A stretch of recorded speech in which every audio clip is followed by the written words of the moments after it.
আমি ডক্টর মোহাম্মদ মাহমুদুল হাসান। আজ যে বিষয় নিয়ে আলোচনা করব তা হলো মাকড়সার কামড়। মাকড়সার কামড়ের কারণগুলো কি কি,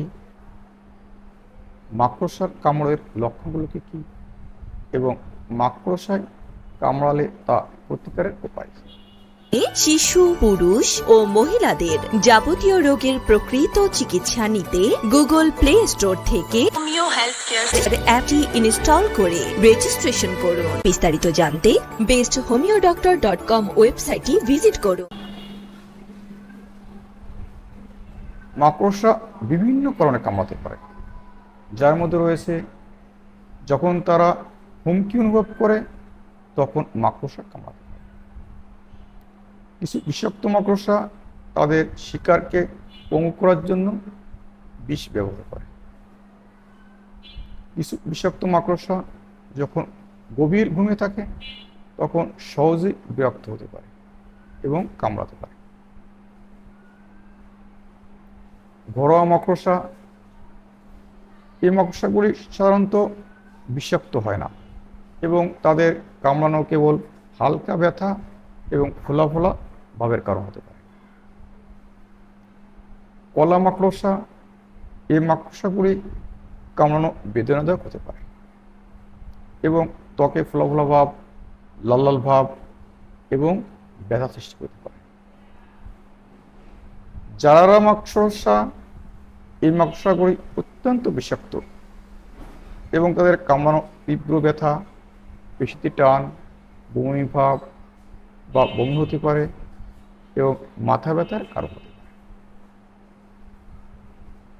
রেড ব্যাক মাকড়সা, এই মাকড়সাগুলি অত্যন্ত বিষাক্ত এবং তাদের কামড়ানো তীব্র ব্যথা, পেশিতে টান, বমি ভাব, বমি, মাথা ব্যথা, ঘাম, কাঁপুনি এবং জ্বরের কারণ হতে পারে। এখন আমরা জানবো মাকড়সায় কামড়ালে তার লক্ষণগুলো কি।